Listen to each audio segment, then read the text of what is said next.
लोकशाहीचा बुलंद आवाज, रिपब्लिकन वार्ता, महाराष्ट्र।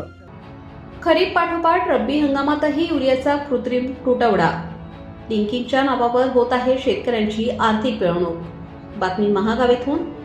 यवतमाळ जिल्ह्यात कृषी विभाग सुस्त। खरीप हंगामात अतिवृष्टीमुळे आधीच नेस्तनाबूत झालेल्या शेतकऱ्यांना आता रब्बी हंगामातही अडचणींचा सामना करावा लागत आहे। कृषी केंद्र चालकांकडून युरिया खतासाठी केली जात असलेली आर्थिक पिळवणूक पाहता शेतकऱ्यांना आता वालीच उरला नाही का, असा संतप्त सवाल जिल्ह्यातील शेतकरी उपस्थित करीत आहेत। यवतमाळ जिल्ह्यात यंदा रब्बीचे क्षेत्र मोठ्या प्रमाणावर असून गहू, हरभरा व ऊस या पिकांचे क्षेत्र सर्वाधिक आहे। या पिकांची वाढ जोमदार होण्यासाठी युरिया खत अत्यावश्यक असतानाच हीच गरज हेरून काही कृषी केंद्र चालकांनी युरियाची कृत्रिम टंचाई निर्माण केल्याचा आरोप शेतकऱ्यांकडून होत आहे। परिणामी युरिया मिळवण्यासाठी शेतकऱ्यांना कृषी केंद्रांचे उंबरठे झिजवावे लागत असल्याचे विदारक चित्र समोर आले आहे। मात्र या गंभीर प्रकाराकडे जिल्हा कृषी विभागाने अक्षम्य दुर्लक्ष केल्याचे दिसून येत आहे। अनेक कृषी केंद्रे व त्यांच्या गोदामांमध्ये मोठ्या प्रमाणात युरियाचा साठा उपलब्ध असतानाही स्टॉक बुकमध्ये शिल्लक नसल्याची खोटी नोंद केली जात असल्याचा आरोप आहे। प्रत्यक्षात लपवून ठेवलेल्या साठ्यातील युरिया देण्यासाठी अनावश्यक कृषी साहित्य, महागडी DAP किंवा नॅनो उत्पादने लिंकिंगच्या नावाखाली सक्तीने खरेदी करण्यास भाग पाडले जात असल्याची जोरदार ओरड शेतकऱ्यांमधून होत आहे। खरीप हंगामातील नुकसान भरून काढण्यासाठी शेतकऱ्यांना रब्बी हंगामाकडून मोठ्या अपेक्षा होत्या। मात्र कृषी विभागाच्या मूकसंमतीने सुरू असलेल्या या प्रकारामुळे युरिया अभावी रब्बी हंगाम वाया जाण्याची भीती शेतकऱ्यांनी व्यक्त केली आहे। जिल्हा प्रशासन व कृषी विभागाने तातडीने हस्तक्षेप करून दोषींवर कारवाई करावी अशी मागणी जोर धरू लागली आहे। सध्या गव्हाचे पीक जोमात असून युरिया खताची नितांत गरज आहे। मात्र आमची गरज ओळखून कृषी केंद्र चालक अनावश्यक व महागडी लिंकिंगची DAP, नॅनो बॉटल सक्तीने देत आहे आणि या गव्हाच्या पिकाला नंतरांची गरज असताना जाणीवपूर्वक कृत्रिम टंचाई निर्माण केली जात आहे। त्यामुळे आमच्यावर आर्थिक भुर्दंड पडत आहे।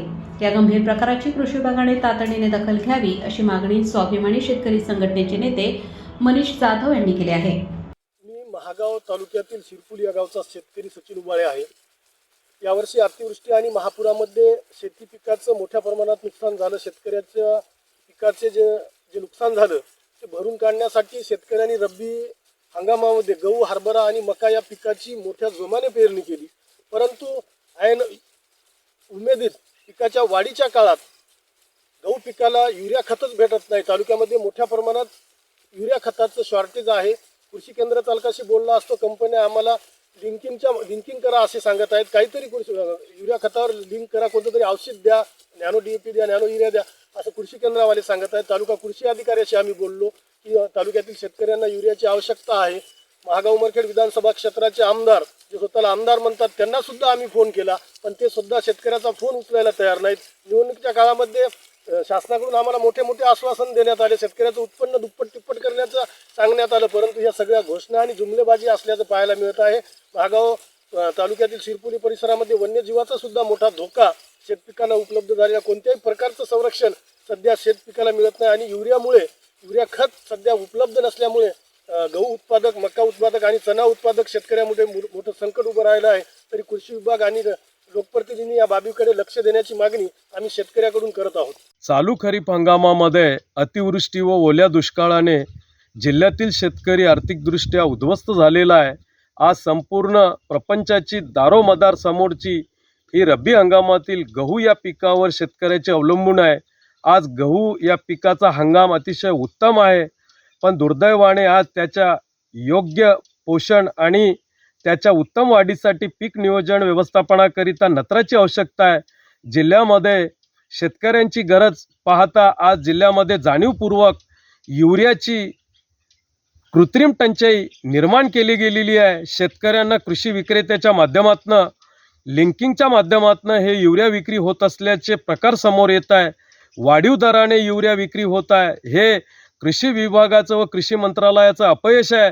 मी आपल्या माध्यमातून जिल्हा प्रशासनाला व कृषी विभागाला आवाहन करतो की त्यांनी ही होणारी लूट थांबवावी व शेतकऱ्यांना युरिया उपलब्ध करून द्यावा अशी मागणी मी स्वाभिमानी शेतकरी संघटनेच्या माध्यमातून करतो। रिपब्लिकन वार्ता न्यूज महाराष्ट्रासाठी ग्राउंड रिपोर्ट सचिन ठाकरेसह विदर्भ उपसंपादक Rajesh Dhole, Yavatmal. Subscribe now and press the bell icon. Never miss an update.